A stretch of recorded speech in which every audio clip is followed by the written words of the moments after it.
10. And What's a 1?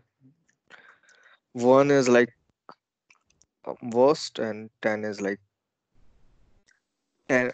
Okay.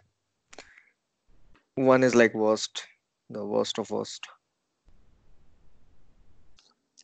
It's not even you have some sort of accent, but why are you framing it like how bad is my accent? It is not bad or good. You do realize that Yeah, an accent, an accent, when you come places, is exotic, and people look at it as a positive, right? How good is your Indian accent? Is what you should ask. yeah. I was just asking because uh, I guess I have a upcoming interview with Google. So, Yeah. Oh, you're fine. I'm sure they have tons of people with Indian accents. You speak great English. I have I have been to the Google campus. My brother works there, yeah. and there were other Indian folk talking a lot deeper Indian accent there. Yeah, I was just kind of scared, like they would just outright reject me. No, of course they wouldn't. No, this guy So doesn't speak English very well. This guy can't work in America. Shoo. you do. You'll be fine. Whatever happens, happens, right? You only worry about things that you have control over. Anyways, back to what we were talking about. I just started recording this. My view of I'm trying to record more and more stuff relative to my end goal because I think it'll be very cool, in the future if there is progress towards it, for other people to hear and to see and be transparent about the whole. Okay, some people will probably think this person wants to start a religion so they can get money and get the tax benefits and use it for themselves. And I want to show people, no, this is a pure goal. It is all I truly want is to be able to live longer and enjoy life. So, on that note, we have reached the year 2020. We are alive right now. We know that for sure. We know that within our lifetime, there is at least a chance that we will be able to continue living in whatever form, most likely our human bodies at first, genetically engineering ourselves to not age as much as we do, right? The Or average lifespan probably, The average lifespan 100 years ago was half of what it is today. So when you tell people, would you want to live to 200? And people are like, oh, no, like I just want to let nature take its course. It's like we've already passed the point once you're 40 of nature taking its course. Nature taking its course would kill you when you're 35. We've fixed that. We have better food. We have better access to clean water. We have better medicinal care.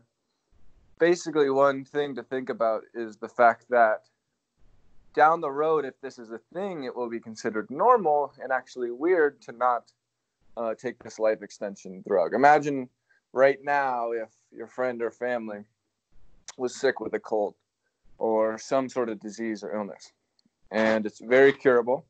They can go to the doctor right now, get a shot, and they'll be fine. Or if they don't, it's going to be fatal. And if they sit in their house all day, they're just going to wither away and die. Then it would okay. be pretty much considered a form of suicide to not go to the doctor and go to fix it, right? But then how do you decrease the world population? So that is, of course, always that shouldn't be the worry. It shouldn't be, I can't continue living and other people continue living because the earth, right? We've never actually had a problem with continuing to sustain ourselves. It's always speculation of before people would speculate that the world couldn't hold a billion people. I know there's writings like that. we keep moving up. Okay, we make farms vertical. Do we need to all be on Earth? No, we'll probably be able to go to Mars. Okay, Mars is too hot and we can't breathe their air. We're going to live in biomes and we're going to build biomes. Number one, yes, possibly. Once we create artificial intelligence that basically transmute energy into action, and we can give it abstract action like build communities, then it's just a form of how much solar power can we get, how many farms can we get, right? We're restricted right now in how much we can do as personal people and how much actually gets done by capital, right? By how much money you have, putting it towards. Right now, it's just used to make more money and gain more power over people. So if we actually needed to get more space for humanity, then that is entirely possible. Okay, then there's also the fact that plenty of animals can live in 300-degree weather. They can breathe different forms of air. We may be able to genetically modify ourselves to have those same traits, right? Our genetic code is simply a code. Our cells do things based on their code. It's all programmed. So we'll be able to manipulate ourselves to fit into new environments, right? So I think looking and saying, what about the population? If we really need to, and we're not growing our technology fast enough, getting people to Mars quick enough, restrict how many people births there are. They already do that, right, in China. Yeah. And obviously we don't wish for that to happen, but that will. And the thing is, based off of what I have found, although I think it will change over time once it becomes more normal, right now at this point, most people are not, a majority is against living a very extended life. Although I think right now it's just because it's a taboo and they can't even really perceive the fact that it'll be possible. So Yeah. there's that. But that is a problem with growth. We're still going to grow without adding on more people, and it's not like we're already capping birth rates. I think it's just silly to look at that as this. There's always a solution to problems. Anyways, 12 years ago was the first iPhone. No really social media on the phone. Now you go anywhere, people are spending. I've consistently checked my friends' screen time usage on their phone, and I see an average of 5 hours, even mine, 5 hours, which I'm not happy about. And I don't even think I do it that much, but everyone's doing 5 hours of their day on their phone. And if you imagine a 9 hour of sleep on average for everybody, that's almost a third of their day. 5 out of the 16 waking hours of their day are now staring at a device. So a third of all human awake time has transitioned into this new field that wasn't there 13 years ago. I mean, before the smartphone, I wonder how many hours a day was spent on the phone for pure texting. No, but there's this thing actually. So What? when you say people spend 5 hours on phone on average, Yes. those all 5 hours can't be like productive if you remove the phone. Assuming assume someone is sitting in a metro or in a subway or at the bus stand or at a coffee shop maybe. So what if they didn't had the phone? I mean, they wouldn't. I mean, how could have they used their time otherwise? In other sense. Oh yeah, no, I'm not. So the central point of me bringing this up is not to say that this is inherently a bad thing, or it's not to say that it's a bad thing. This is an inherent point to bring up to light, and bring more into perspective how quick things are changing, just how fast technology is moving and taking over.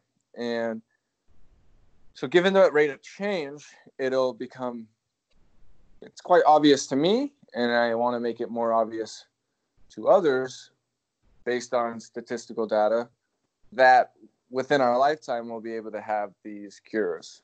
in genetic engineering that will make us live longer. And even if you can assume, right?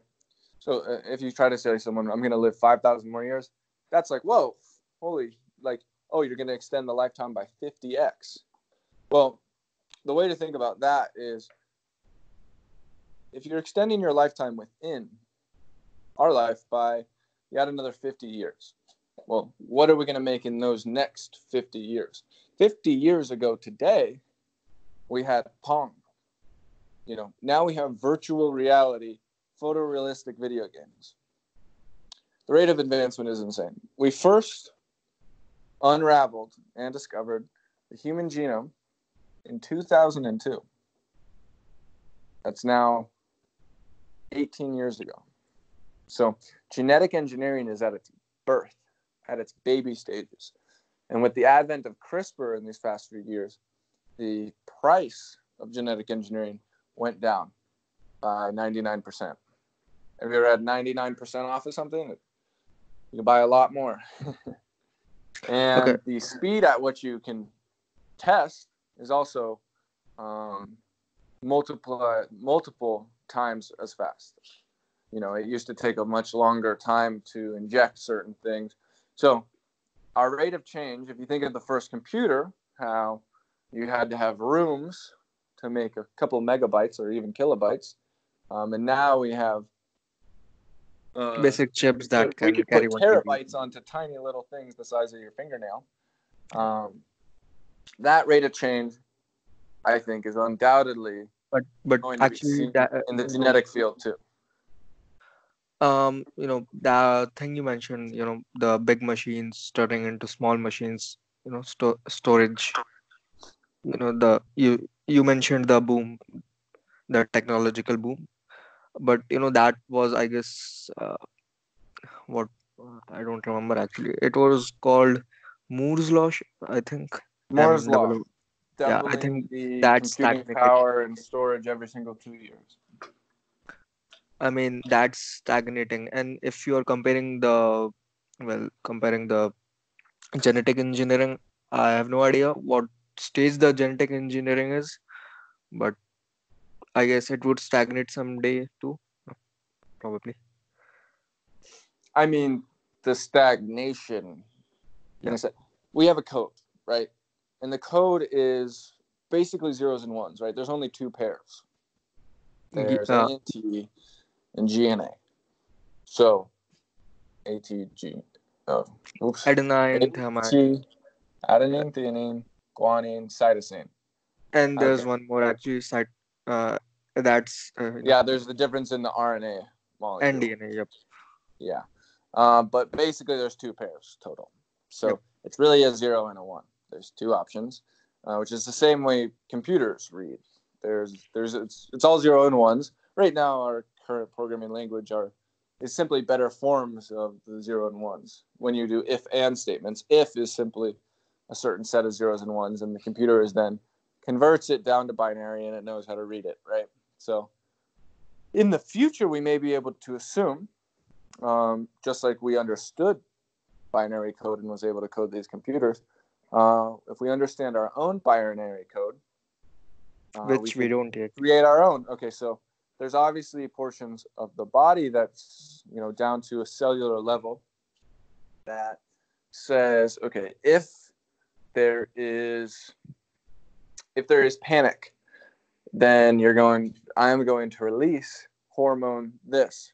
And this is a machine, a very, very, very, very complicated piece of software that's been developed over millions of years. So by no means is it going to be very easy. By no means is it a guarantee that we figure it out. But the fact of the matter is that there's a chance. And maybe we don't figure it out. Maybe the artificial intelligences, which, given our rate of change and given all the work and money being put into it, within our lifetimes being a real possibility is not that far off. And so for us to figure out and decode this language might be too much of a task. But for a artificial intelligence that can compare every single genetic code of every single animal based on the differences between them all, could decipher that entire language. We've to be able to decipher languages with almost no starting points. With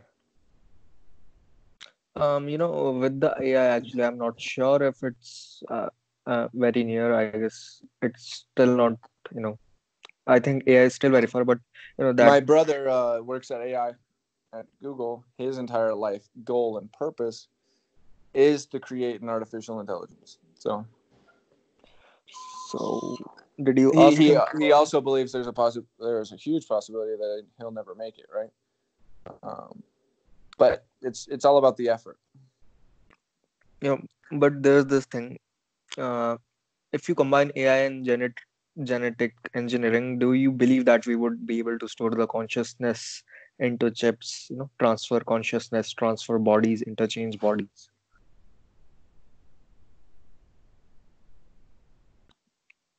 I mean, Um, that's an interesting concept, I guess. it's a very interesting concept, Kind of brain and science, but my first notion is yes.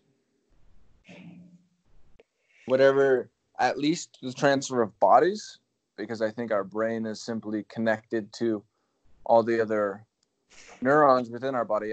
They've been able to now connect people's neurons, right? Our neuronal functioning, our neurons learn what they can do. It's like a joystick learning that when it goes up, this happens.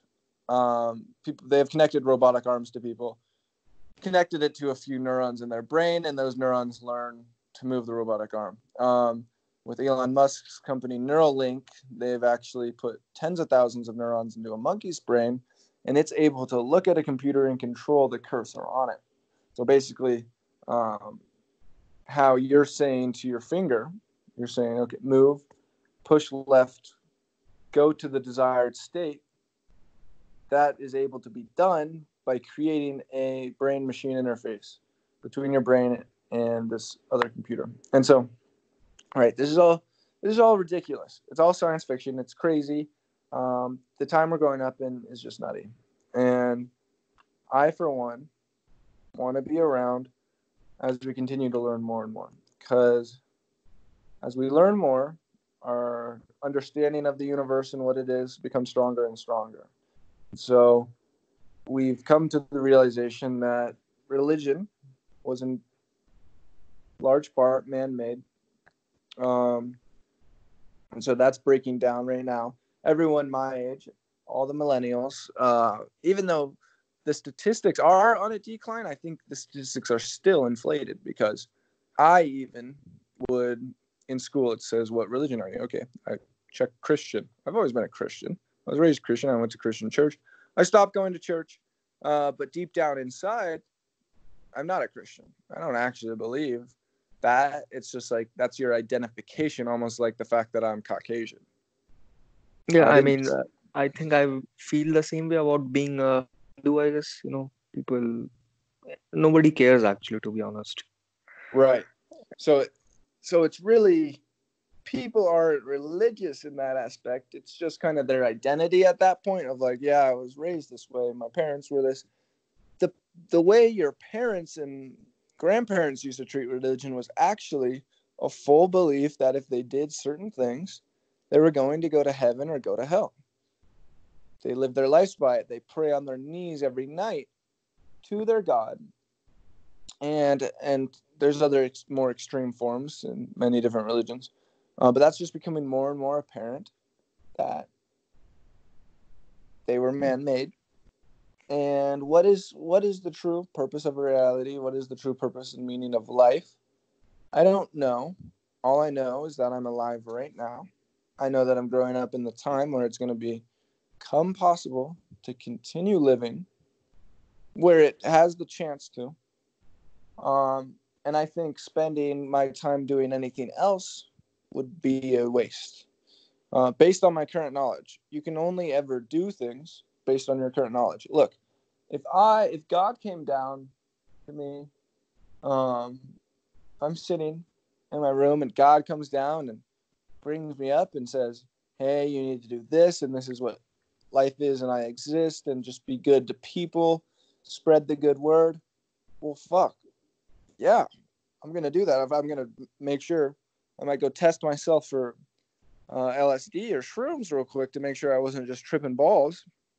But if there's anything like that where it's some sort of evident proof, what seems way more evident now is that religion and the set of values that it gave to people made it possible for these certain tribes to continue to live, and it gave them a purpose. So if you look at just evolution, if you look at two tribes, one tribe does not have a god and does not have a purpose. Well, there's likely to be a lot more thievery and a lot more power overtakes without the idea that there's some big overlooking observer and overall larger purpose to the life, right? So it's only natural that religion continued to propagate and to survive over time because the believers of the religions had a much higher survival rate than the communities and the non-believers. That's only normal. And I love the way of thinking of that sense of evolutionary sense. Why do we have this? Why everything's evolved over time, right? It's what traits continued to make this set of genes live. What mutations actually favored the genetic code in terms of survival and propagating, and made it continue on. And so, really, our genes, they've been living since the beginning of life. That original gene has just continued to mold and morph and add on new stuff. New gear, new tricks, new trades. And I think I'd like to be one of the final carriers of that code. Not final, but I just mean final in the sense that my genetics don't die away. They don't wither away. Yeah. Whatever consciousness I have.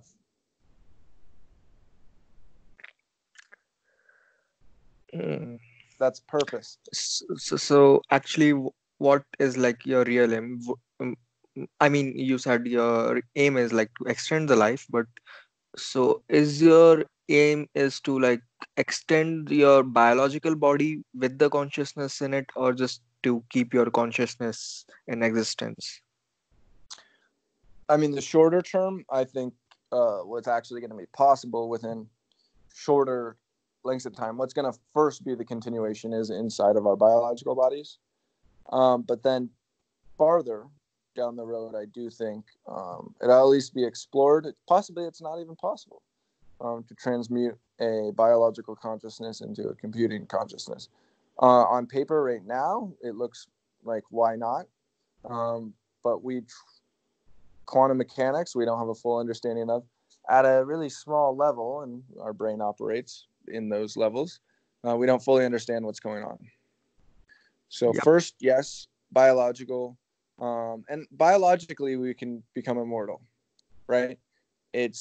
There are certain animals that live millions of years. Obviously, there's very simple bacterias and certain things like that. But we are simply an input and output of energy. And the fact of the matter is, the best code and the code that is the most advanced today is, of course, not one with a very extended lifespan, because that would not be the one that propagates the longest. If you can think of, okay, we have a generational time of, if on average we birth a new person at 20 years old. Okay. Then if you think of someone, a species who continues to live on forever, and their generational time is, okay, thousands of years. Well, in their one generation time, we have 50 generations. So we have 50 times higher mutational power to develop new forms, of moving, of thinking, of running, everything that gives the advantage of survival, right? Yeah, I mean, we are on the top of the chain, I guess. Right. And so, of course, whatever animal is at the top of the chain is not going to be, in relativity, the longest living animal. It doesn't make sense for evolution. So, but that doesn't mean, right? We're simply a bit of energy. And we take our food in to our bodies, and it's transmuted into ATP for our cells to do things and continue. And over time, the replications, if you use a printer and you put a page down and you copy it, then you take that copy and you copy that copy, and you do that Yeah, millions of times. yeah. You are just You're saying that we are like everything is a thermodynamic system. right. So over time, there's going to be mistakes, and there's going to be problems and errors, and that's not. We haven't evolved away from that, right? There was no reason for evolution to fix those errors because the generations are still happening. They're still moving on. We were able to fix a good amount of those errors and continue to live until it seems that we're hitting a plateau of where our aging hits off, where there's ailments we haven't figured out yet. But by no means is it not possible to create a perfect machine that has energy input output and never dies, right? Yep.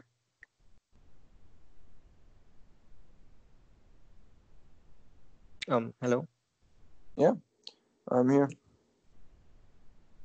Uh, So, Payash, yeah. it seems you have a good understanding of this and you're on board with what I'm saying, right? I'm not bored actually. I'm just thinking that On board. what? I said on board, not that you're bored of what we are talking about. On board meaning I mean, I think they you are both inverse of each other. If I'm on board, then I am not bored. do you know what on board means? Or, Yeah, that I am into the conversation. I am into what you're talking about. I am like all into it. yeah, I guess so. I think of it a little bit more as like on board as in you agree with the statements being said. Yeah, I mean, I understand what this means, but um, I was just saying that the statement or the the how do I say it, the way, whatever the thing, the sentence, the on board could be the inverse of being bored. You know. Right. I've never thought about it that way. I don't think that's the way it is. Um, but it's interesting. They're spelled differently. Yeah, I mean they sound same or well, of Yeah, course, I'm not sure. they're homonyms, but they are, in fact, different meanings. They're not antonyms of each other. Anyways, why would you not spend your life trying to continue its existence? And if you're not here to do that, why do you not die now? Okay, so there's this thing. Assume. Let's say I would assume I would be an assume I would like to be an actor. I would like to work with Tom Cruise or someone, maybe Okay. Taylor Swift or maybe someone. But I want to do that with my all my heart. I mean, I don't want to do that, but let's say for this Yeah. conversation that I would Understood. like to do that. That is your goal.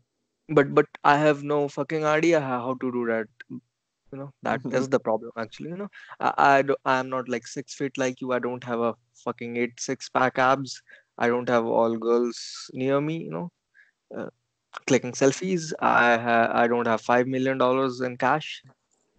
I don't have any creative talents, visually creative This is talent. I think this you're taking a perspective of look at where I'm short, right?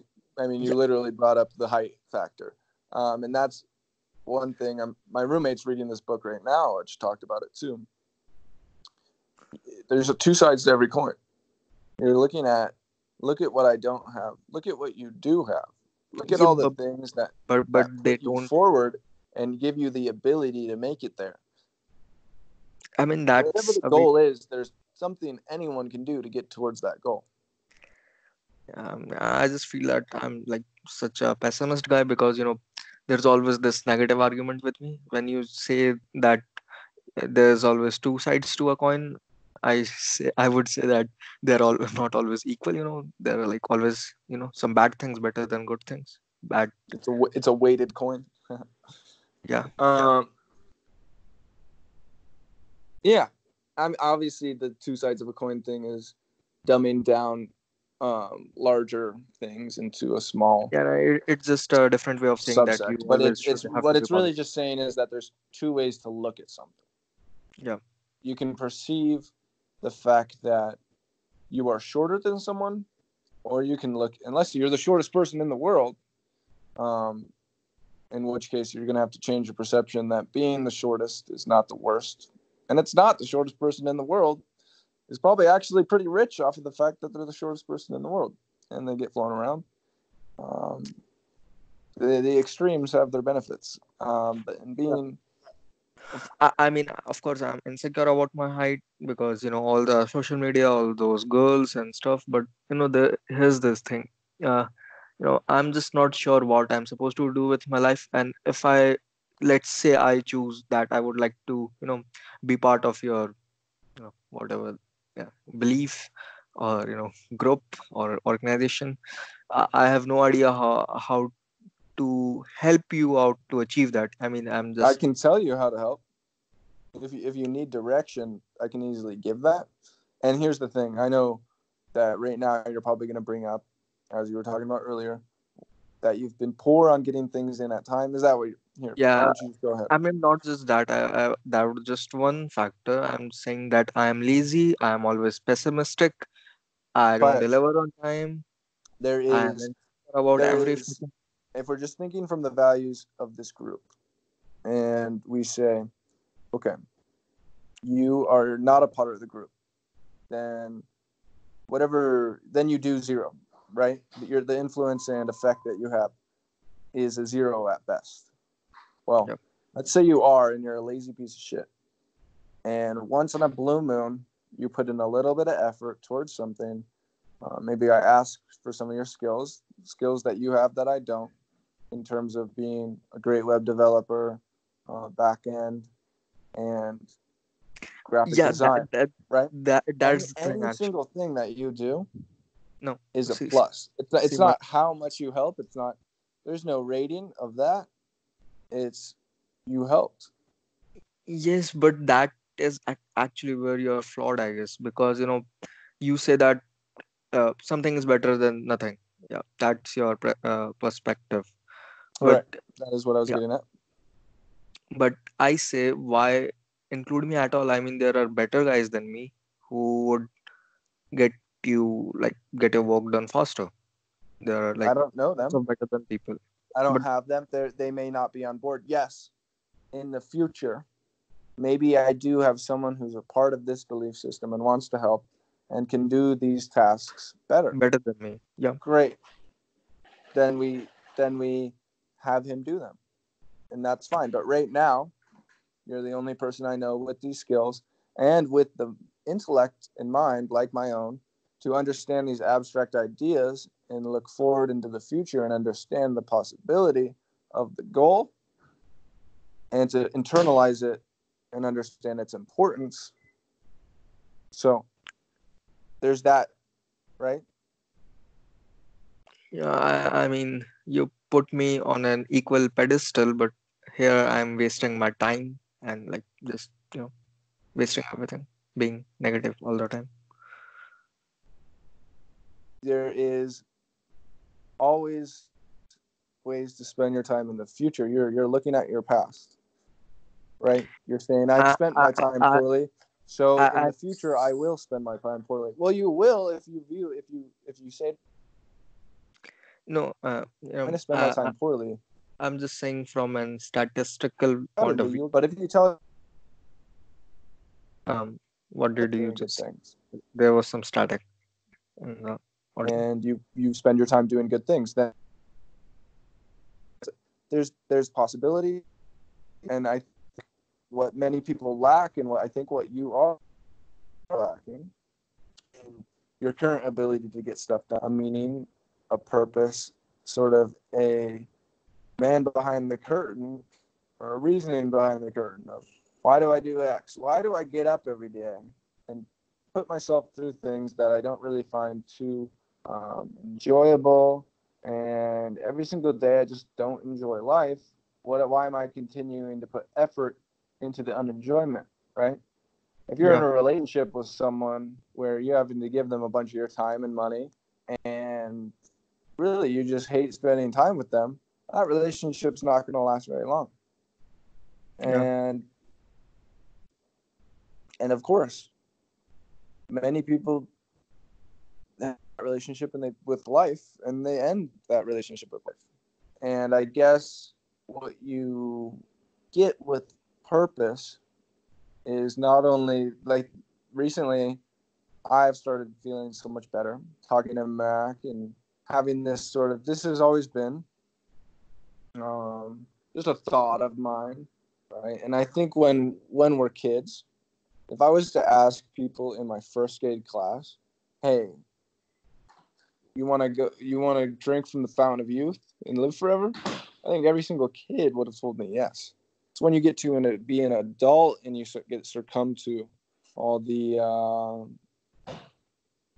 unhappiness and the zombiness of life that people start to not enjoy life, and they're like, okay, well, I'm going to continue this relationship with life because if I was to end it right now, well, people would view me poorly, even though that's obviously um, they wouldn't be able to possibly view how people view them if they're dead. But that is still a reason why people continue their relationship on that fallacy. The notion that they will hurt people in their lives that they still do care about. If you commit suicide, your father, your mother, any siblings and friends will feel absolutely terrible. Um, so people are subject to, hey, I'm gonna continue going through life. That's what continues pushing them, and maybe they're not going to do it happily, but they're going to stick around until it's their time to go.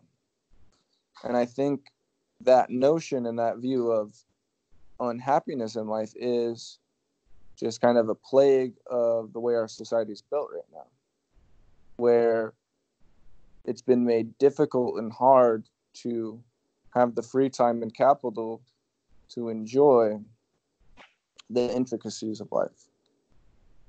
And so without that enjoyment, why would you continue?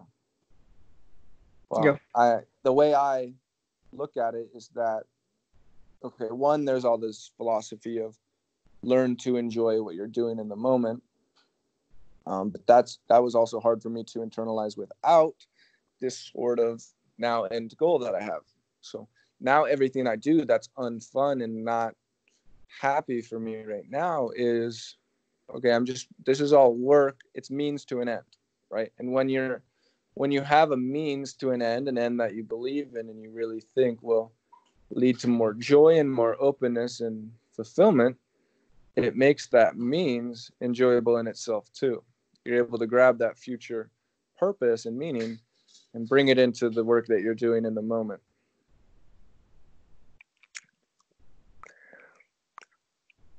I mean, that sounds all great, but um, well, I'm not sure.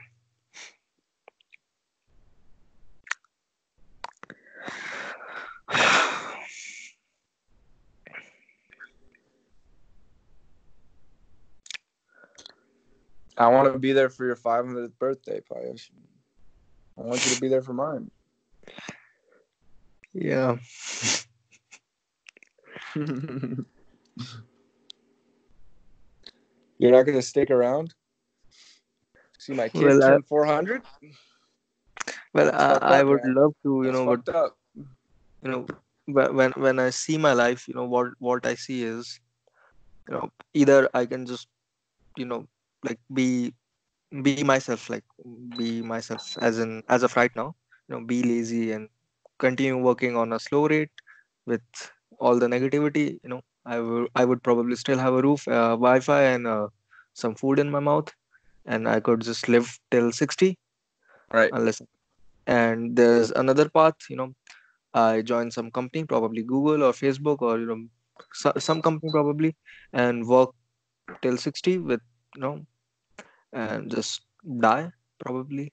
And this third way, have probably fun and stuff, and everything you see in videos, and you imagine to have that life, having fun and fancy stuff around you, I Mm-hmm. guess.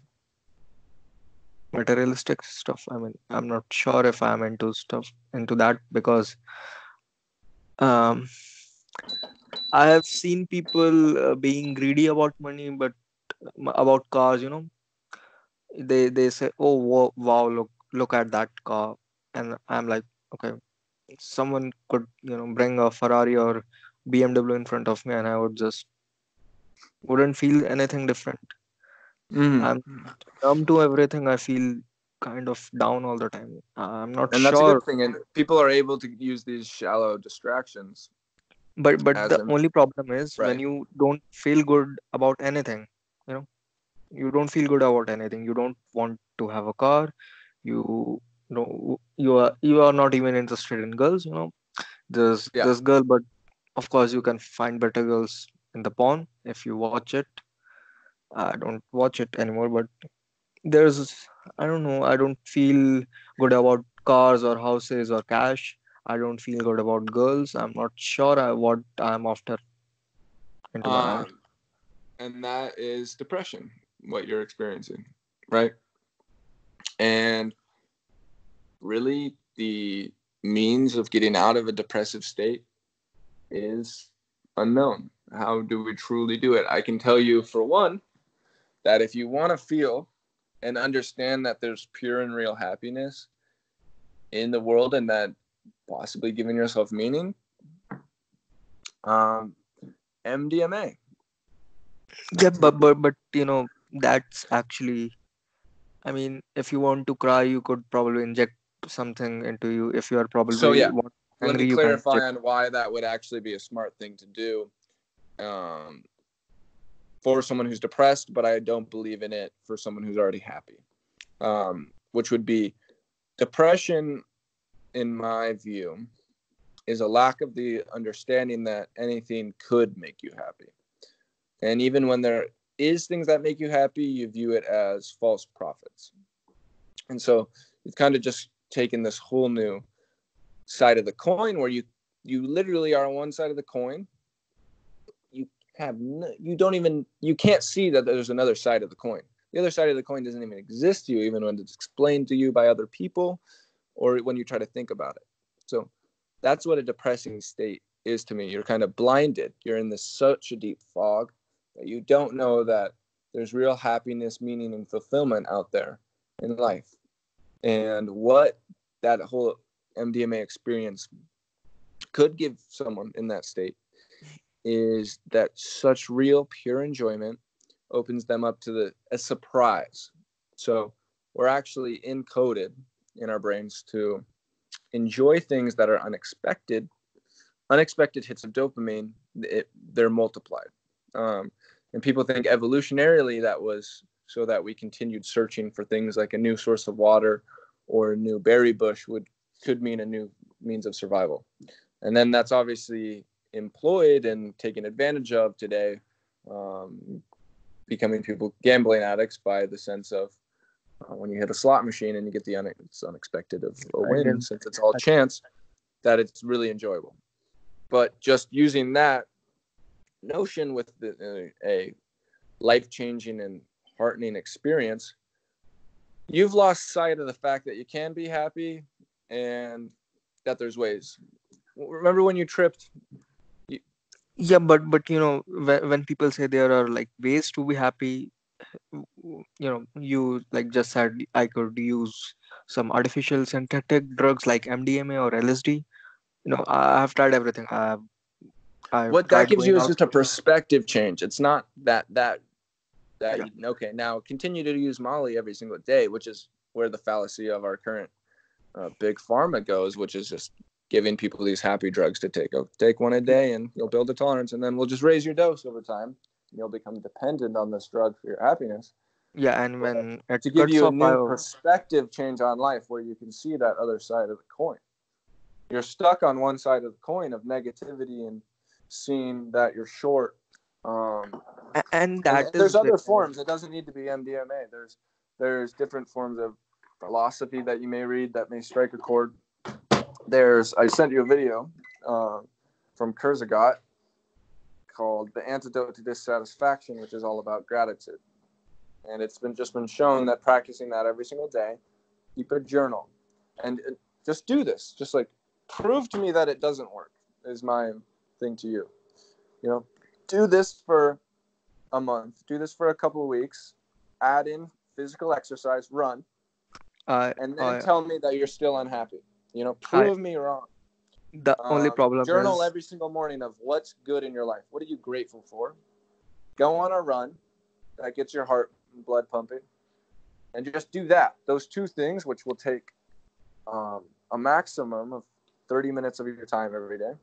1/30 of the total amount of time you get in your waking hours every day.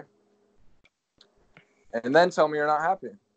And then I will change my view. Because right now, I currently believe that if anyone was to do that, that their life would change. Anyone in a depressive state. well, I would do that, but uh, why I'm stuck on that side of coin, as you say, and that is because I have tried almost everything. I have tried going on a holiday. I have tried exercising for like quite a few months. I only drank like 5 cold drinks in past 1 year. I was on dieting. I tried going out movies. I tried talking to girls. I have tried almost most of the things that a normal person is supposed to do. Mm. So I'm not sure what is it that taking the MDMA would change my perspective. I don't know. But what I do know is that you haven't tried that, right? That there's more things out there. You did. You tried a lot, and that's good. But you didn't found what works for you. So Yeah, that doesn't mean it's not out yeah, there. I even stashed all my money into a fixed deposit. I was like without any money, and then I worked a bit, worked my ass for a week or a month, but like in between, and I have enough for a roof and a food and like Wi-Fi. So here I'm stuck again.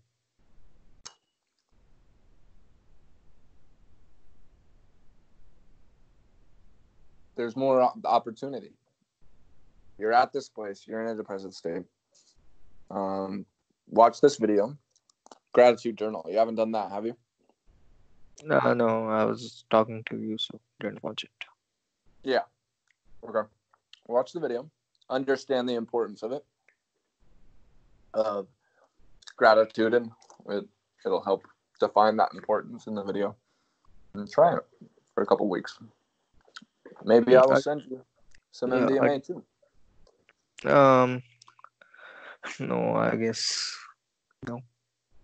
I would like just try to do this without MDMA first. Sure.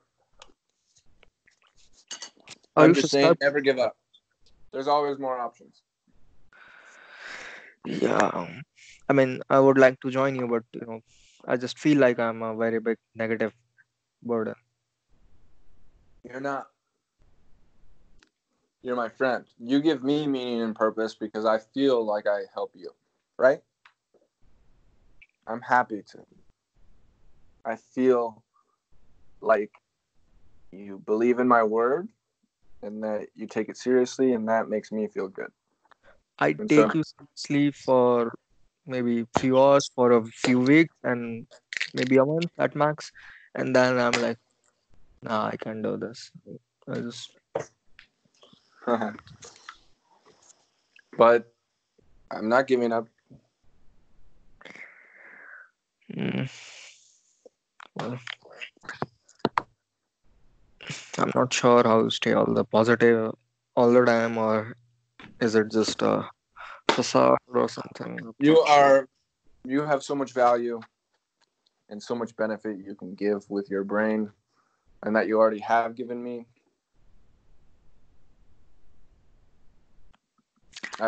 It's like all of the time you did spend working has so much value and meaning.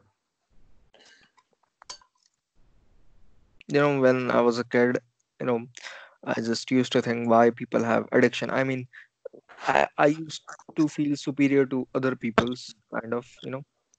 I used to think, uh, why do they have addictions? Why can't just leave it? They are like weaklings, and why can't just be successful in life? I was in sixth or seventh or eighth grade, I guess, and I was doing pretty good for myself. And, you know, I used to compare myself to high school and college stuff, college people, and I used to think like I'm doing so good when I'm in eighth grade. Why can't they do good? Like they can do much better when they're in high school. And I graduated high school and I'm in college now, and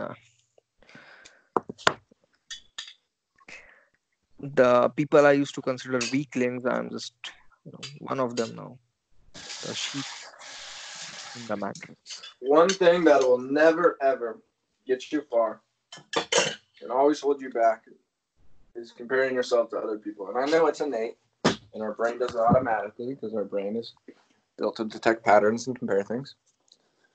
But you truly just need to take in the philosophy of mind that the only person you can change is yourself, and the only person worth comparing yourself to is yourself.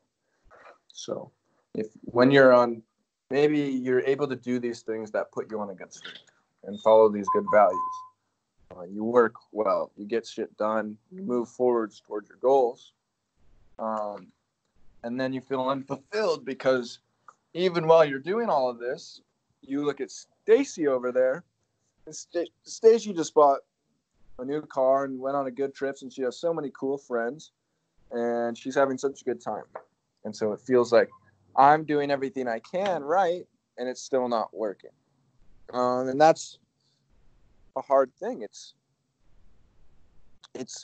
the fact that you're comparing yourself to that other person. What if I am Payush, and a month ago, I was sitting on my ass sulking every single day and laying in bed and spending my time on social media and doing nothing with my time. Here I am today, and today I spent 2 hours of my time working on a goal or a project or something that made me money, and put me in a better position. Wow, I've improved. And when you take on that mindset of even the smallest improvements as being a benefit, it makes it stick. So I think your problem has been you've tried all these things that are positive and beneficial and benefit your life, but if you compare yourself to others still, those things aren't going to stick because you won't see their value. If you look at, okay, I just started doing these good habits, look at me without these good habits and look at me with the good habits, now it's obvious that these good habits are a benefit and meaningful and worth. And that is very, very hard to stop doing, to compare yourself to other people. But you have to. It goes hand in hand.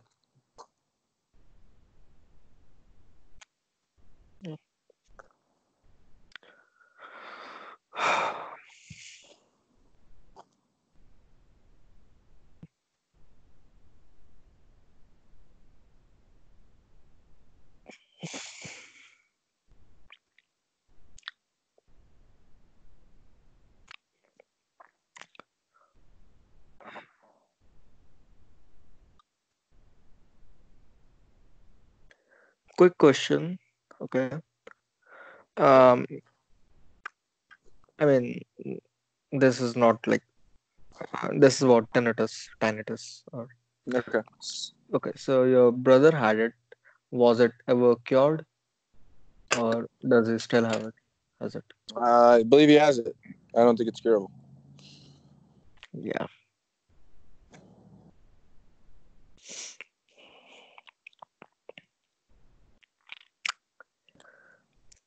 Yeah, and there's this tension that I'm scared that I would lose my hearing. I mean, I have perfectly fine hearing right now. The doctors ran some tests, and I had like perfect hearing, but I'm like scared I would lose that, or this will never go away. Uh, yeah, this adds into the pile. To the pile. Anyway, thanks. Everything will be able to be fixed in time, and um, that's a beautiful thing. Right? Over time, we've gone from, oh no, mom, I have the common cold and I'm going to die, to I have the common cold, I just go to a doctor, not worry. In the future, we can possibly look at cancer in the same way. There was a funny comic I saw on a related forum that was like, I don't want to go to the doctor, mom, it's just cancer. Yo, Uh, wait a second. Actually, what did you just say? I couldn't hear you. Sorry. I said there was a comic that I saw, Yeah, which puts it into perspective of, we kind of get used to where we are as a society and what we have, um, and and can make it more difficult to see into the future. So, seeing right now, you have tinnitus and there's no cure. That doesn't mean there won't be a cure. In fact, it'll probably be one of the things we cure in yeah. the near I mean, future. yeah, I understand that. And on that note, I just saw a funny comic that was a kid sitting in the room with his mom, and he says, I don't want to go to the doctor, mom, it's just a cancer, which is the same viewpoint we would have had, which we have now about the common cold. It used to kill people, but now it's like, it's not even a worry. So once we have cancer down, you know, that will be a thing. That's how people are going to view it, and that's the That's way a we very view positive things outlook. that we've cured. But And uh, given enough time, anything can be solved, right? yep. And so maybe it won't be in the here's the I forgot one of my favorite parts about this whole thing is that if you think of the current logical time and scale, right? Baby years of a human is 5 years. So that's the first. Let's just say the average life's 100. Just to make it easy. So your first 5% of your life is spent being a baby. There's a 1% where you're a fetus. Well, the very, very, very cool thing to me is, if I live 5,000 years, then the first 25 years of my life, I'm still a fetus right now. I'm still a full-on baby. You know how when you're a baby that you might have a binky taken away or a stuffed toy, and you absolutely cry like the world is ending and everything's over, and it's because you lack perspective. And over time, you continue to gain and gain more perspective until you're an adult. You actually, that's why you cry as a baby, is because you literally just don't have control over your emotions, and you learn to start, okay, crying doesn't help that, and this is what, right? So right now, we have all these big fallacies that cause things like that. Just recently, my past 2 weeks, I'm doing very well, and I'm also able to talk like I'm doing very well, Payush. But after this phone call, who knows if I'll continue my work or be so satisfied. I was talking to my ex, texting her all morning, just sulking actually. Um, but I'm able to, at least on the higher level, consciously realize the right way of thinking and to push myself towards it. And so maybe I'm still not fully on that path. Well, why is that? That's because I'm a baby.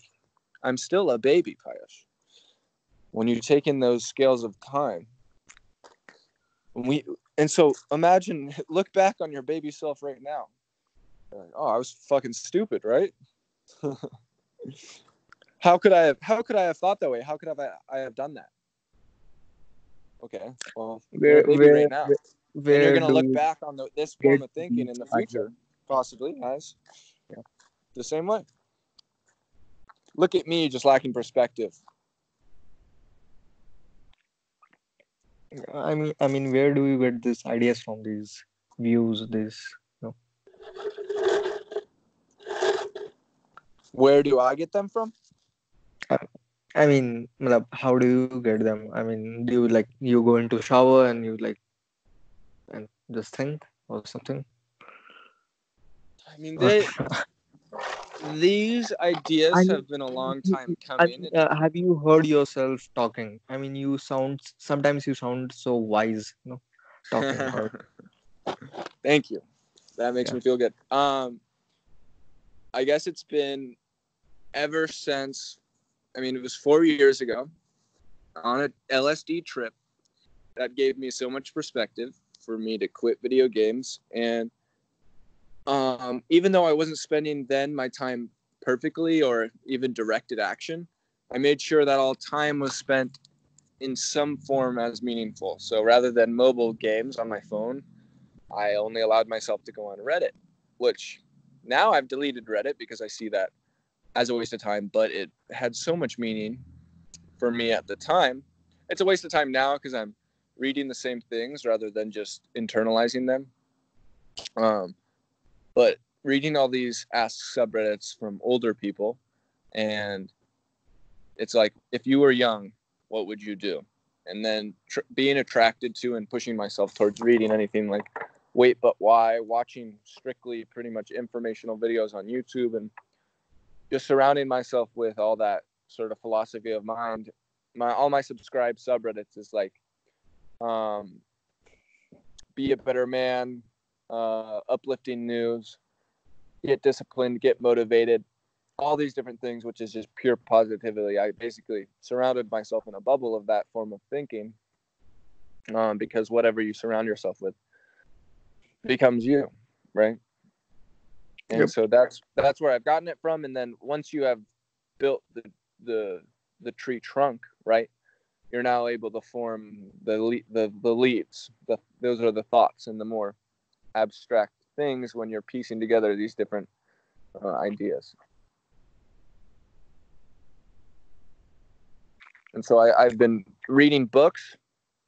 You're taking someone's possibly whole entire life's perspective, the best way they could delve it down into 500 pages of words, and you're absorbing it straight into your brain. You know, some people's books, they literally tried summing up their entire life's meaning and goal into the most direct form. And so getting to read their gained knowledge, and now with the internet and being able to access everyone's knowledge and everyone's form of thinking, I think we are the wisest generation there's ever been. I think that's why the whole NoFap and No Nut November, and I think it's going to continue to drive forward. I mean, that community is growing at a rapid rate. And this whole younger generation, I think, is just more aware and adept to all these things that are a waste of time, that previously it was within your own smaller community and your own small tribe. That within my friend group, if I didn't have the internet and that whole, okay, I'm with my friend group and I think to myself, hey, maybe we shouldn't jerk off all the time. And I voice that up to everyone, and everyone's like, nah, like that's like the best part of my day. That keeps me like motivated, and it keeps me like I, I mean, because people needed. have connected that to, losing stress. All those things of rationalizations of the lower level brain, I might have internalized that. But being able to have this whole huge community online who has all these bigger, better ideas, and to then really internalize their ideas. Like previously, I had never stopped jerking off since I started for, 2 weeks at a time. Maybe it was vacations sometimes. And the funny thing is, I used to, on vacations, and maybe it's a double whammy, but I always noticed while I'm on a vacation, I'm like, wow, I wake up in the morning and I just get out of bed and I'm ready to go. And I thought, Well, no shit. If you're in because you Costa don't need it. Rica, yeah. If you're in Costa Rica and there's fun things to do, you're gonna do that. But Yeah. I realized it actually definitely was in part of the fact that also I'm with my family, and I mean, so many nights I'd be sharing beds because my father's frugal, and so I'm sharing a bed or sleeping in a common room with someone. So obviously I don't have a chance to jerk off. And that definitely, I think, played a portion in part to my energy during the day. And so then I was able to understand that, think back that way, read this online group's discussion and intellect there, and internalize it and test it. And in my at-home state where I could do it and had been doing it daily, it was a nightly thing for me as a teen. And to try it and realize, whoa, this really does work in terms of energy. You know, I'm waking up in the morning with a lot more gust. And why is that? It's because my body's like, I need to go fuck something. Because we've evolved for two reasons: to survive and to And reproduce. to reproduce, I guess. Right. So when you restrict yourself, just like the counterintuitive thing of when you're on a fast for, Yeah. I've honestly never done a fast over 24 hours, but maybe that's something I should do. But when I fast in the morning, I've stopped eating in the morning now because I become a workhorse. Like when I have a meal in the morning, sometimes then I sit down on the couch and sit on my phone. Basically, if you're giving your body what it needs, it kind of builds complacency. I just jerked off and ate a fat burger. I survived, right? I have survival for the next few hours at least. My belly can't actually take any more food. So there's no reason for me to go do this. And I just procreated today. I don't have enough sperm left within me. So why would I try to do that again? Okay, well, until that reboot happens, you've actually lost those drives. And so when I'm on a fast, I haven't eaten for a long time, I'm able to work like crazy. Because I think it's because, and the same thing with when I haven't jerked off or had sex for a week. Because in both ways, one, my body's like, where the fuck can I get? What the fuck do I need to do to eat something? The other one's like, what the fuck do I need to do to fuck something? Right? Yep. And so those interior drives obviously push you towards, okay, well then a lot of times your body will just get extremely horny because it understands that when it gets extremely horny, and often you'll give in. You'll open up. Something may trigger it too on Instagram. Scantily clad women and whatever material you're absorbing. There's always triggers. Anything that drives a sexual urge. Okay, now then you start searching for things that give you more sexual urges. And that's something like when I was first quitting jerking off and porn, I didn't turn off the NSFW, not safe for work posts on my Reddit. Yeah. And I found myself whenever I'd get horny, I'd basically just go on the all page, scroll as like, I'm not really seeing any of the post titles. I'm stopping when I saw a red NSFW tag and opening in it. Yeah, because Just, you yeah, just I'm just think trying to that. find that one. And, your subconscious and those actions within you really drive a lot of your conscious action and thought without you changing your environment. One of the best ways to change your actual habits and stuff is changing your environment. That's why discipline sometimes isn't enough. I have Instagram deleted on my phone. I just hid pretty much every Snapchat story from every person I didn't care about on my Snapchat so that I actually run out. Like when I remember when social media was beginning to be a thing in high school, I'd look at my Instagram feed in the morning as like that was part of my routine. And I'd scroll down to the bottom and it would say, "You've seen all the posts for today." Oh, great. And, it was sort of just like checked off. I'm actually seeing people within my high school community. So it was actually good to stay updated on their lives. I'd see them in a seemingly purpose and then be able to bring something up. It had actual meaning and it wasn't such a huge distraction too. So then they built in more and more functions to keep you on the app more and more in changing rather than a linear time graph of seeing your followers' posts. You see them based on what the algorithms think you want to see. They added stories, they added the explore page. So all these things to keep you on the app more and make it more addicting really works.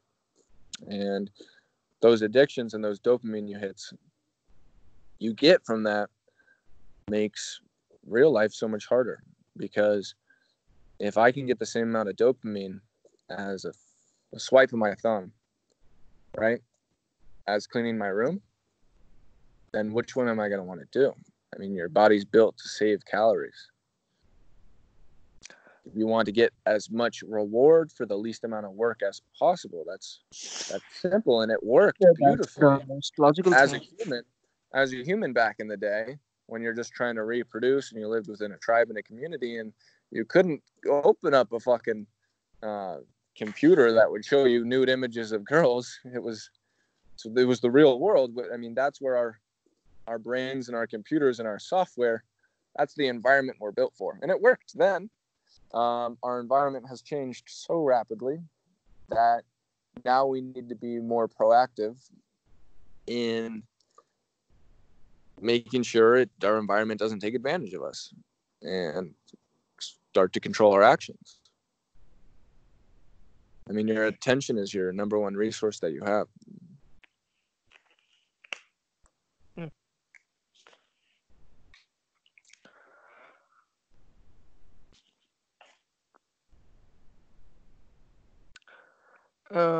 Have you ever felt something like you are doing something, repeatedly, and at some point, like, do you feel that you don't need this anymore, but this has turned into an habit, you know, kind of that. Yes. I'm not sure what I'm talking about, but Habits are I think, okay. okay, I've thought about this, and I think I always think in terms of evolutionary terms and why the programming would be this way, right? I think habits is a confirmation of a reward of dopamine. So it's a No, guarantee. see, yeah, what I was saying that, as you said, you were jerking off every day. So, and I think, some people do it for because that releases stress, that takes off tension of their mind. But assume you had some stress to release, some steam to blow off, and you started masturbating and watching porn and stuff.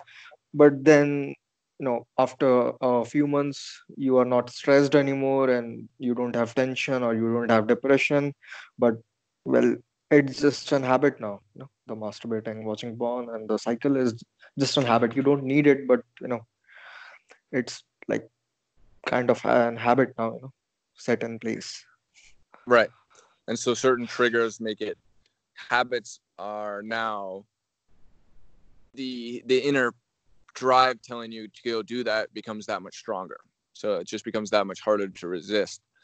And so they're in the form of good habits. That's great, right? That means it's easier for me to go brush my teeth. I do it every night. And so what I was getting on previously was the fact that I think in the form of how we're coded is that the brain, it thinks that there's a possibility of dopamine from a certain action.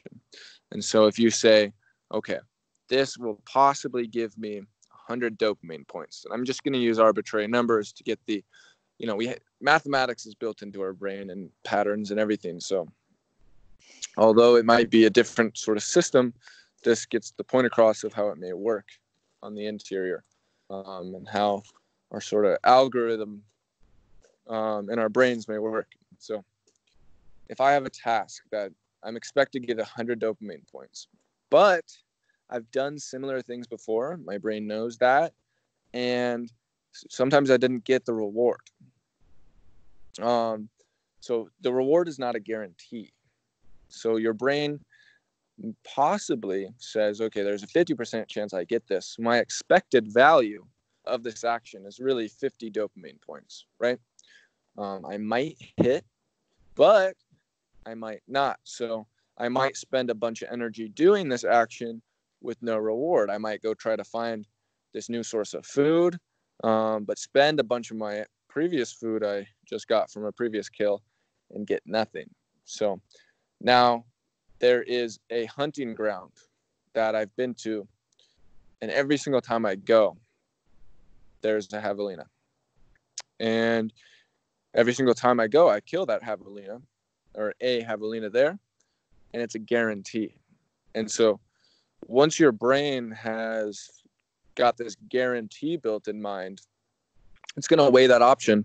Both of them give a certain amount of dopamine points. This one gives 51. The other gives an expected value of 50. It might give less dopamine than other things, but Yeah. since it's a guaranteed reward, The 51. you're going to want to go to do that, right? Yeah. So that's how I think habits work on the brain.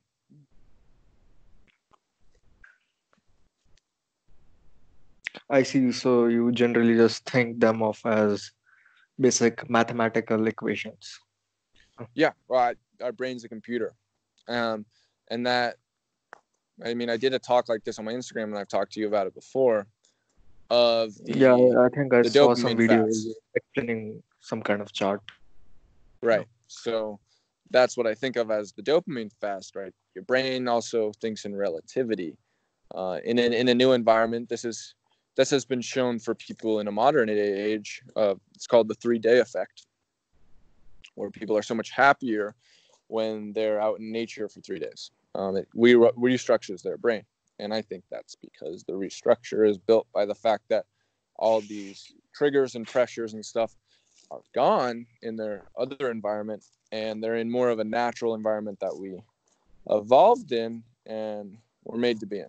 And so simulating that by just restricting yourself from any of these triggers or things that are normal, like eating or opening up your phone or talking to a friend, that's friendliness and tribalness, and seeing other people is a drive. That's why it's easy. Hey, you want to hang out with people. There's drives within us, and those drives lead to good things and lead to bad things. But restricting yourself from any of those drives and being at that bottom level of dopamine, the whole huge perspective change for me was when I sat down to do a task that I previously had never. It was on my to-do list for weeks, and just stayed there because I just kept finding other things to do. It was sort of just that one that I'm just like, ugh, gross. Yeah, And that actually where do happens. I start? I don't want to do that. Okay, now, yeah, go ahead.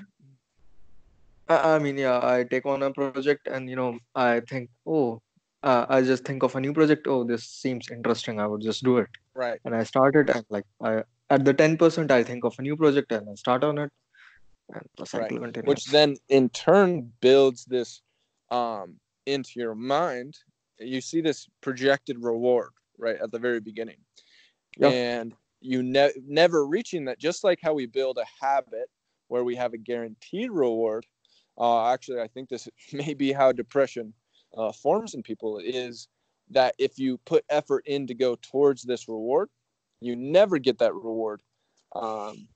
It's almost like an anti habit in a sense. It'll make you so you'll never be able to do it. Normally, habits gravitate us towards something because we've gotten that reward every single time. Now, something that you've put effort into and then switched to something else, and maybe you kept doing that and you never completed any of those tasks. And you never really got that end finished reward. And you know that. Your brain now thinks, I'm not going to start this. I'm not going to even start this new thing because it's a waste. I'll never get the reward in the end. Yeah. And then if that happens to too many different aspects of your life, you can fail to see a reward in starting and doing anything. And I think that is possibly a big basis for depressive states in people. Well, yeah. haven't You're made. right. How I said that expected value equation. Well, Yep. you start to put a function on things where it's like your friend invites you to go out, and you have previously not enjoyed going out any of the times. So your expected value, even though you might go out and actually have a good time, and your expected value may be influenced now by other factors to bring you down to the zero. Your friend invites you to go out and you think, I'm not going to go out. I'll hate it. I won't enjoy myself. That's going to be a bad time. I'm just going to sulk. No one's going to like me.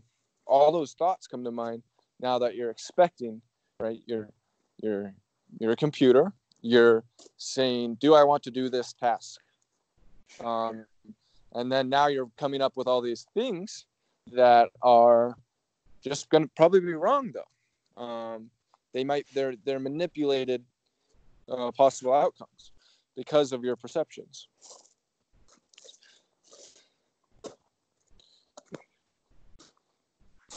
Yep, there were times when I was suffering with porn addiction, and whenever, and there were times, when my friends used to invite me outside, and I was like, what I'm supposed to do? I would just probably go somewhere, eat at some restaurant, and come back probably. And and I would just sit at home, save my money, save my time, watch some porn, and be alone and happy and stuff. Like,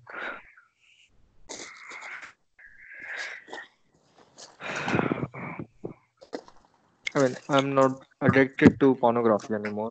I'm not addicted to anything actually. I'm just not addicted to anything.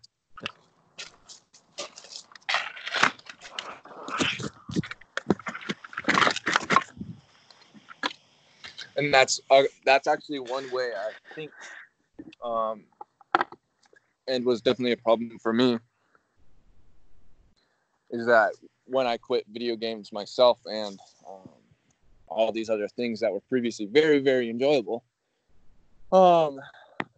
is that you had so many of these really enjoyable experiences, and mentally, at your higher conscious level, you understand that they're not sustainable, but your monkey brain can't fathom that. And so it simply notices the trend of, I'm starting to get less dopamine on a day-to-day basis. And so when you pair that up with, okay, say you quit things that you really enjoy, and then you replace them with things that are good for you. Now your brain sees this, okay, I just started doing a bunch of these new tasks that in my higher level consciousness, I know will be fruitful and good for me in the end. But the only fruit your monkey brain can see is dopamine. So your monkey brain simply goes, well, I'm having a lot less fun, and we're working a lot harder. And so that I think that's why people burn out and fail consistently when trying to take on and make drastic changes. I had like another system in place for me. So By the way, whenever I just want to touch on something real quick that I was just thinking of. You don't really play video games anymore, right? I was just explaining how I quit that. I So you what I have did, yeah, you have made so much progress in the time that I knew you. I'm pretty sure when we were first talking, especially, you played video games nonstop. You were yeah, heavily addicted. So I don't know how you say you haven't changed in the past 2 years. You've stopped so many addictions. You just haven't seen or rewired your brain fully to these new actions. So right now you're not feeling wholesome and happy and healthy, but look at the way you're spending your time. Even if it's not, you have the same problem that I do. And you see, rather than, okay, say you're spending your time 90% effectively. But here's the problem in the way we think sometimes, is that we still see that 10% up top. We still only notice the times when we're sitting around and being lazy and doing nothing. And so that then can spiral, and it can push us to do even less. That 10% ineffectiveness we look at and we go, why am I so ineffective? why can't I just be effective at all times and do things perfectly? And then that can spiral us and make us be a little bit less effective. And now we're at 20% or 80% effectiveness and 20% laziness. And that can just spiral down into doing nothing. And that's just a problem of comparing ourselves, I think, to others. And someone who we can compare ourselves, that is another person, is our perfect self. So you should only ever, I think that's what I do poorly, is that, okay, I'm operating at a very high level, but I look at it and I say, well, why am I not operating at this level? I'm envisioning myself operating at the perfect level, and I'm comparing myself to that form, and I'm saying I am lesser. And the only good way to compare, the only person to compare yourself with, is your past self, not your what I could be self, not other people, but what have I been doing? And keeping that relatively short so that in a day-to-day basis, who was I yesterday? How am I better today?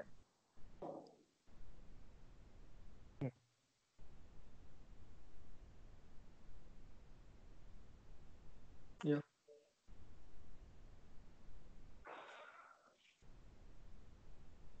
A second, I will be back. I just need to use the washroom. Okay. 2 minutes, please. Okay.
Yep, I'm back.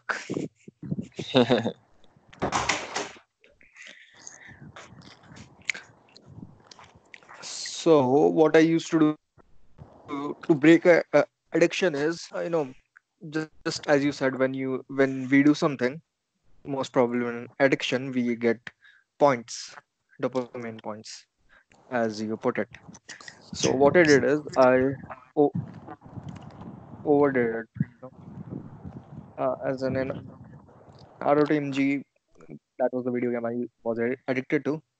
So what I did is I created a private server. I just maxed all the stats, played like all like 2 3 days in a row, and I was just bored of it. Couldn't get bored of it. You know, that's something. Um, I think what that really does for you is you have these goals in the game, right? Too. Oh, you get enveloped. Video games are a Yeah, mini. They're a mini I, I, world, I mean, I and don't have the proper word. I guess I got some kind of closure. I guess closure yeah, won't be no, the right. I 100% see what you mean, and I've used that before. And this is going to be egotistical in a little bit when I dive into one of the ways I used it, but it's a fact. So, and other people that I've talked to have come to the same conclusion. Of course, it'll be better to go to the conclusion without doing the extreme to getting the closure, but it's true. One other thing, just on the video game note, it's just like you have this goal within the internal game, and that goal is to have the 8 out of 8 characters, and what would it be like, and then it would. That's what you're striving towards. So when you just give yourself that goal so early and realize how fruitless it is, right? You're going out on a limb, and you're finding that there's no fruit on the end of the tree quicker. Yeah. You just put yourself to that point. And that I used to be addicted to, it was 2 different games, Conquer 2.0, I think. Forget the other one, but the second, I always wanted, there was like, they were crazy pay to win games. So like you could get X far, and I had pretty much gotten as far as you can without paying. Once you pay, you get all these great things. And so for Christmas, and then one for my birthday, I asked for a gift card for that to put it into the game, because they never let me spend my own money on games. I'm very grateful for my parents for doing that. That's a good thing. But what I found was the second I paid money into those games and got much better and better gear and stuff, it lost its appeal. It lost the effect. And so then I actually used this for incremental games. Any of them I'd find on like Reddit and stuff when I was trying to quit those.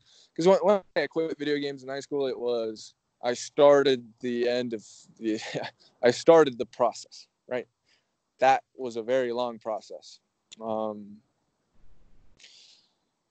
So I would look up the games I was playing. I'd either used a hacked client or I'd go to, there was hacked congregate sites and stuff like that, where I just played the hacked version of the game. You press E and it gives you $1 million every time you press E. So you hold it down.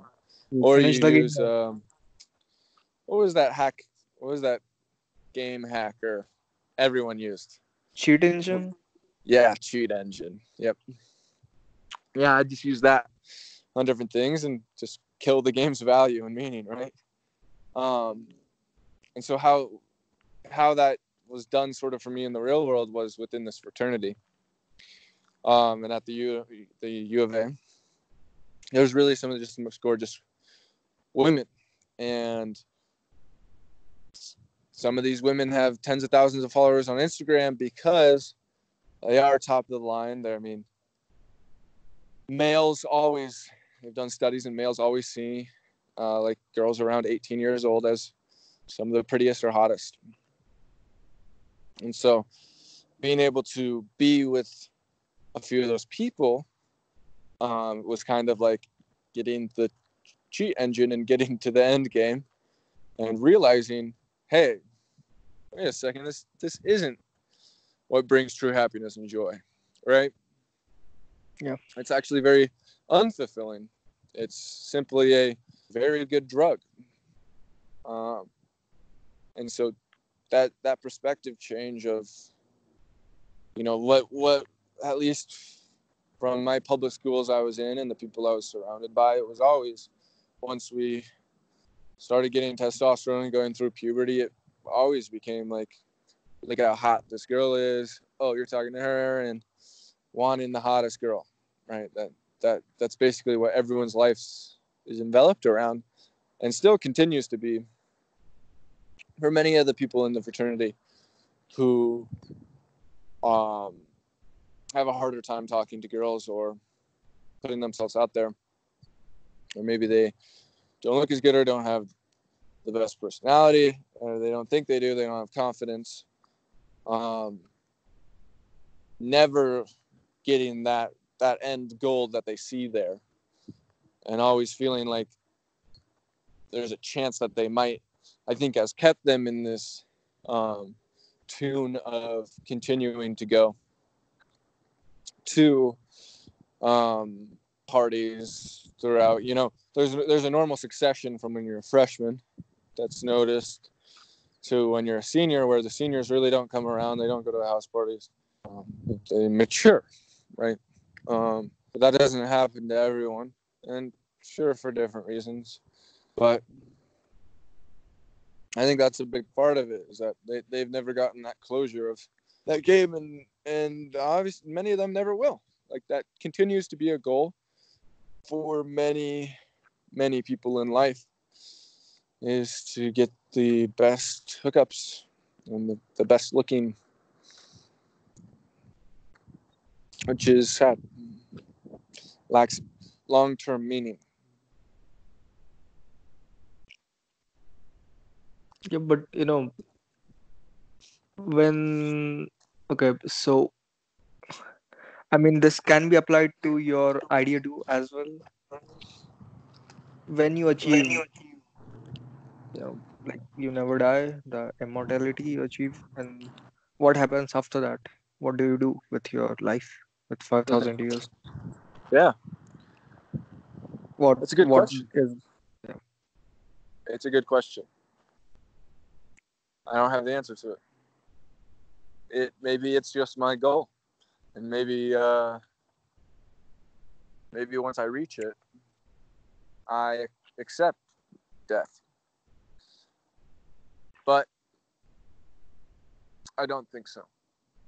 Why? That's because I believe in the fact that on this timeline, I'm able to experience every single thing that there is in the world. Okay, actually, let me riddle you this. This is a lot deeper. Right now, we have an understanding that time is infinite.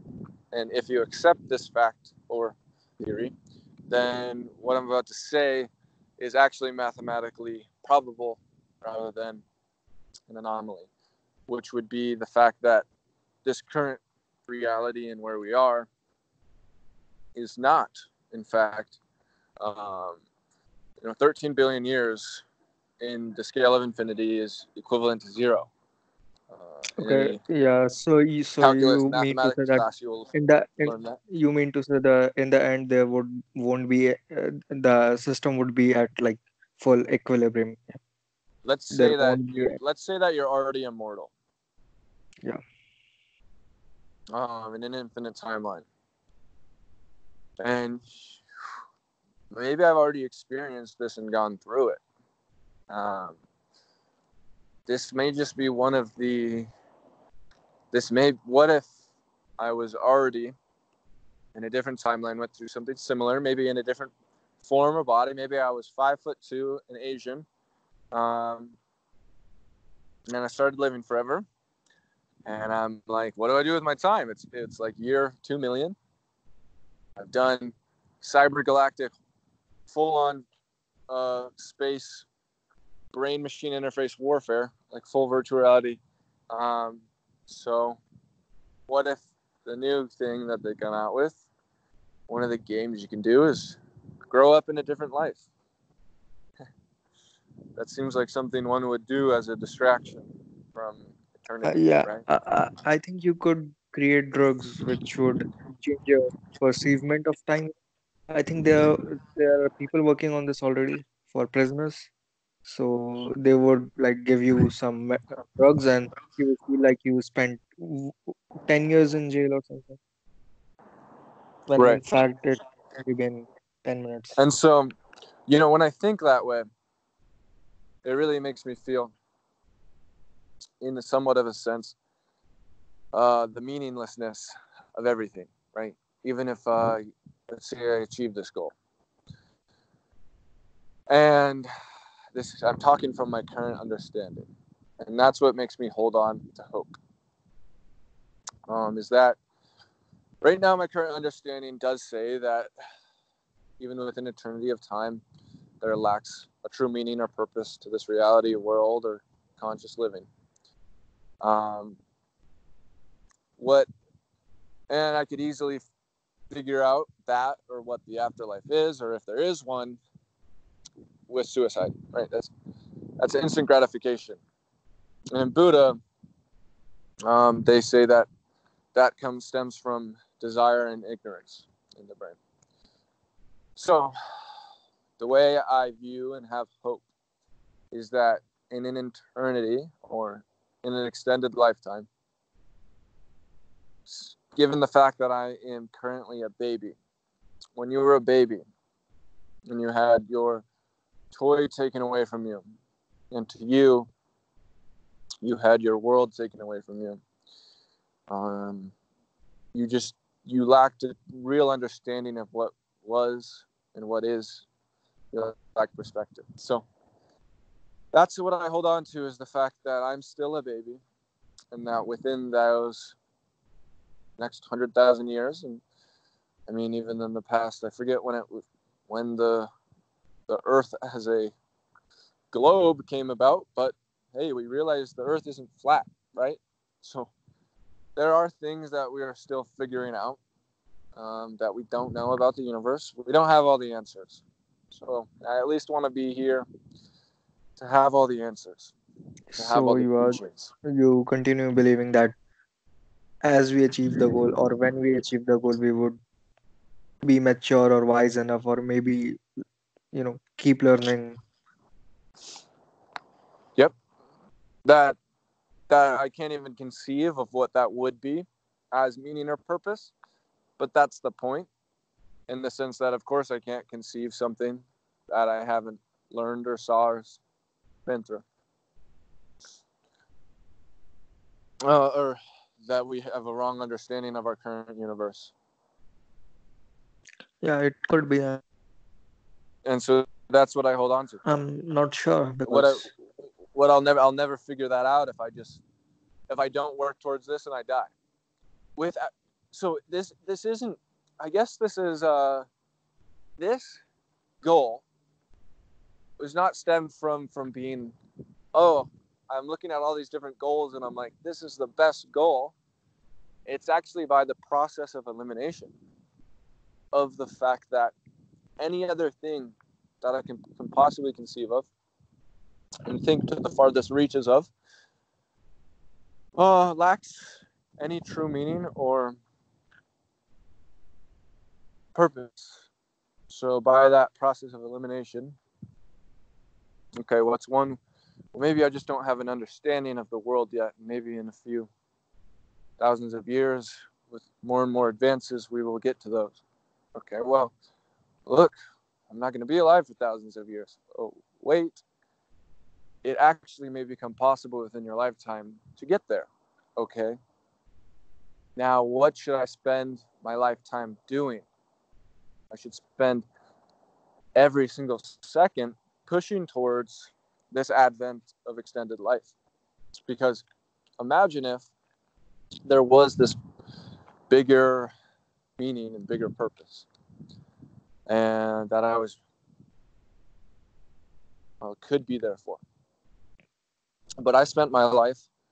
I went and got a 6-figure job at Google, and I worked there. And on the weekends, I went out to the bars. I got a supermodel girlfriend, and we had a couple kids, and we'd go on really great vacations every year to foreign countries. And we lived, we laughed, we loved. We had a good life, and I was surrounded by family on my deathbed. Died, and that was it. It's everything. yep, I mean that's the And best then, case scenario, I guess, in a and normal average person's way. just imagine that I spend my life not pushing towards this. And that is the difference. And it very well could be. And even if it's the smallest chance that it is, any perceivable chance of it being the difference between achieving it and not achieving it is wholeheartedly worth it, given that there is no foreseeable purpose for me. So, say there is a 0.0 repeating 1% chance that the difference in effort that I put into this goal by manifesting it and believing in it and pushing towards it is the difference in this world between me receiving this cure, or whatever you may want to call it, stopping my aging and continuing me to live. Well, of course, it is worth it, because what else is worth it? Okay. Uh, if Okay, a question.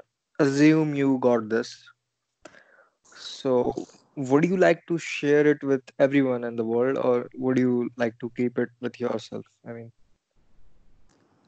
assume it's a hypo. How do you pronounce that word? It's not. It's a theoretical question, just not a practical one.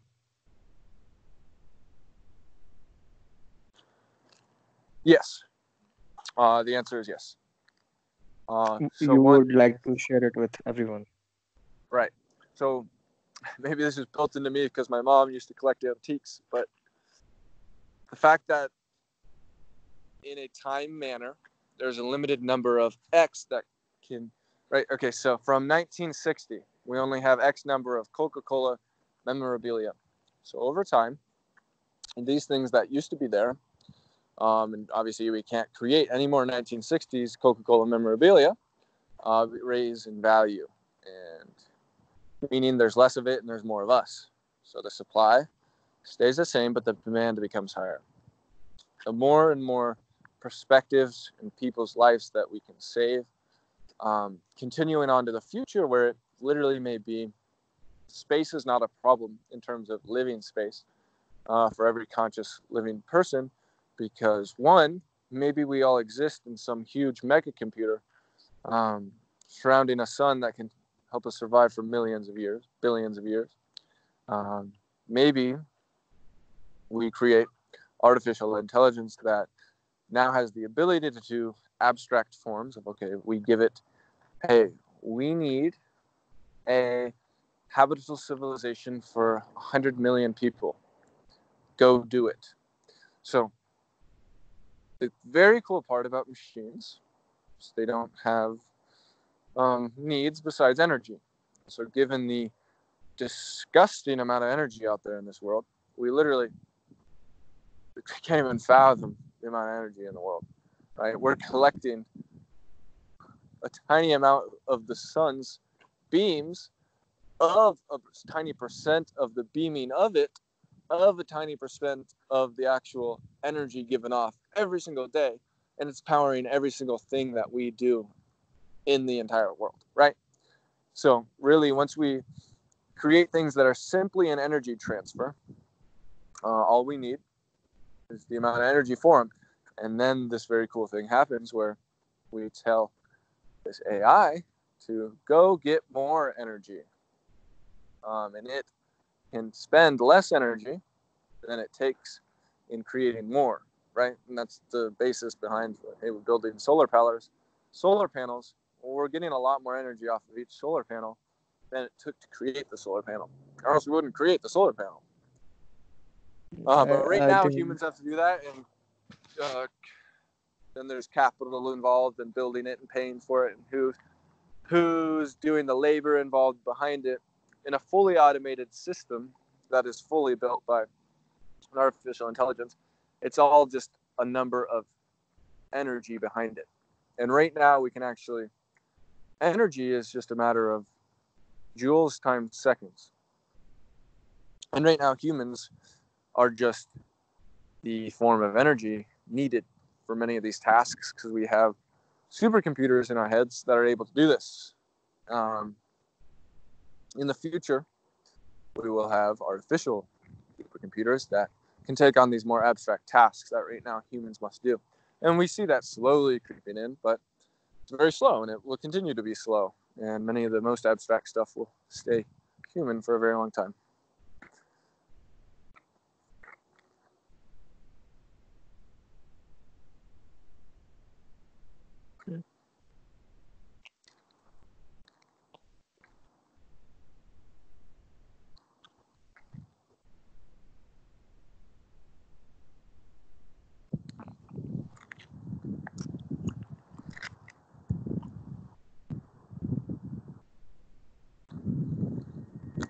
I'm on my roof right now. I was oh, pacing around outside. I just kept looking up. Climbed the ladder up on my roof. I'm just pacing back and forth. It's very cold now. yeah. Oh, yeah. Roof. Right. I just thought, why would you climb a ladder to your roof then?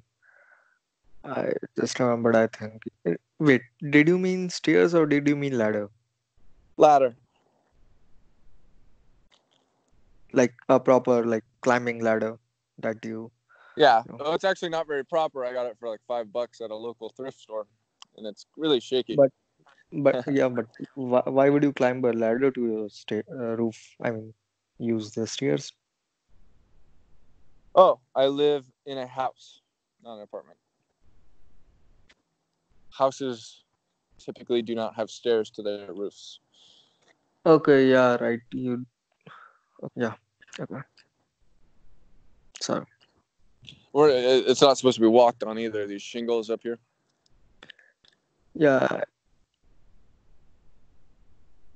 I mean, those houses are like kind of pointed on the top. Yep. Yeah, I got the picture. I can imagine it ahead. Yeah.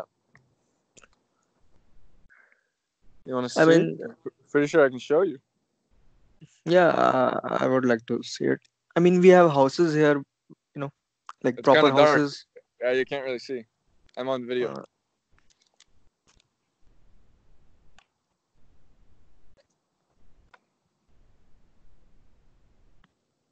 yep.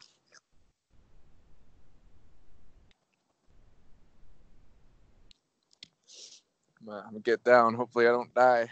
Oh, you know what I just got? I'm gonna turn it on. I just got a smart switch. Hooked it up to some outdoor lights. I'm gonna turn those on and show you. The app is crashing repeatedly. All because of the call. That's okay. Yeah, it's fine actually.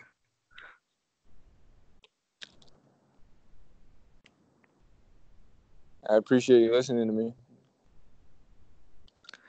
It was fun. Well, I was about to, apply for a passport. Not yet. Yeah? I'm on mobile, so I can either talk or see the video. It's Okay.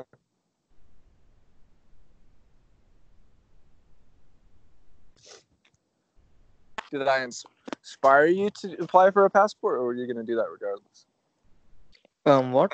I didn't actually hear you. You I was said you watching were. the video. You said you were going to apply for a passport. Well, I mean, I didn't. So You what? I was about to apply for a pass, but then there's this documentation submission and stuff, and going places. I applied for a passport, but I didn't go for the appointment. I mean, we apply online, and there's this venue that there are offices, and you go there, and you submit your documents, and they verify you, and the passport comes after a month or 2-3 weeks. So I did apply for it. I got a date. I paid the fees, but I didn't go. Gotcha. And after you get the passport, you apply for the visa.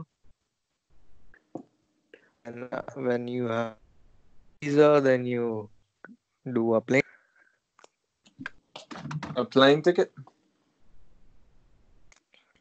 Well, okay. So assume you want to fly to some other country, you would need a plane ticket, aeroplane ticket, flights. Yes. Yeah, like plane ticket is my. I'm not sure. Uh, I mean, a flight ticket. Not sure. You're not sure what? You got confused with plane tickets, so I thought that Oh, in no, no. America.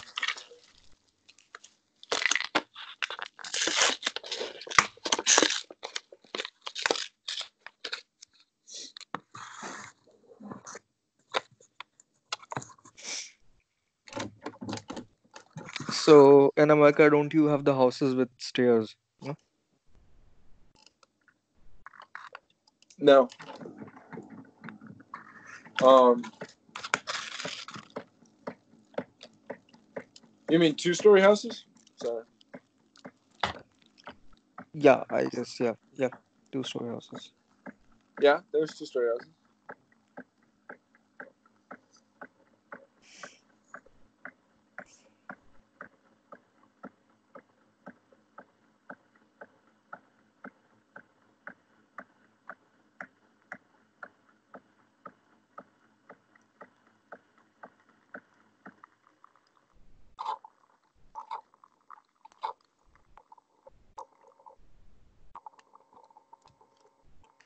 I don't live in one, but I'd like to. Yeah. I You don't think I have a want to pet. write down, Yeah, you know, sure. um, all the different things that money can buy that I come across on a day-to-day basis that I can't currently get. You know what I mean? Yes. Because just as a reminder, like one of the things would be I want to have enough money to just pay for your plane ticket. Be like, never have that be a worry. If I could support you, I could bring you here with a job in America. There's so Yep. much opportunity that you have with high levels of wealth. Yeah, I mean, actually, money is not the problem. If I actually say it, it's all like on us. How hard we work, how smart we work. Money, you always get the money at the end. I'm not talking about. I'm talking about outrageous levels of money. Like do whatever you want, walk in into any store and buy anything without seeing the tag labels. Yes and no. It's less about do whatever you want. Yes, but like being able to buy stuff in stores, like that's not really what I mean. I'm like you can purchase whole new businesses. You can actually form the amount of input you have on the earth in the world.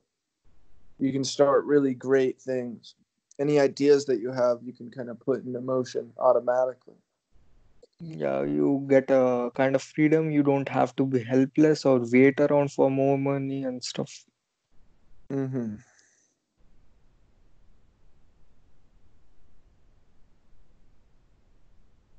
There's a new Wait But Why today. What I didn't hear. There's a new Wait But Why. Oh, I actually don't read that blog. It's really good. Should. Well, probably my favorite. When I was in high school, I used to read so many books and novels. When I came to the college, I stopped reading altogether. Yeah, it takes a lot out of you. And then I don't want to read ebooks because I don't get the same feels of reading a physical book. The smell, the touch, the Mm-hmm. like, and of course you need to buy the physical book. So I don't again read that. So that's another problem. I understand.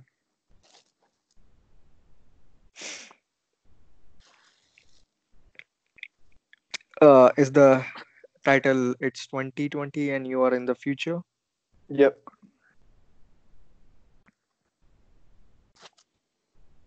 I'm gonna read it right now.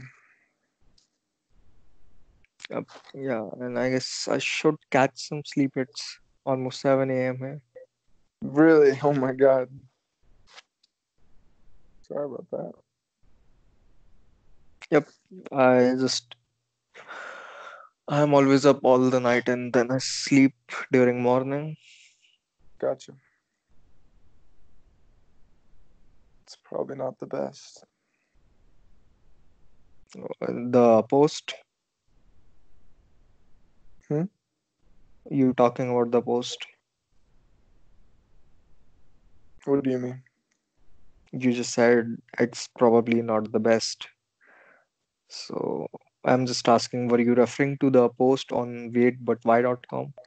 No, for you to be staying up so late. Yeah.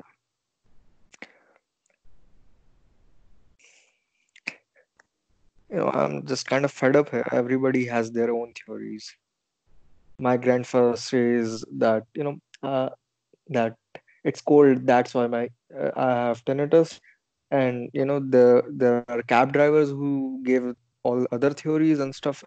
Everybody keeps on advising me, and they are not actually medically qualified. Everybody has something to say. I'm not Mm, sure, and it's annoying actually. right. Everybody thinks they are such a genius person.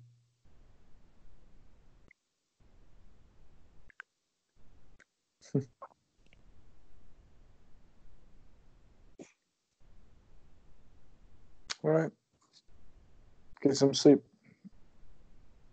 Yeah, I mean, I will be up for like 10-20 minutes more. Yeah, okay, sure. Have a good evening or good night. Good night. You too. Good night, Pash. Love you. Yeah, same to you. Bye. Bye.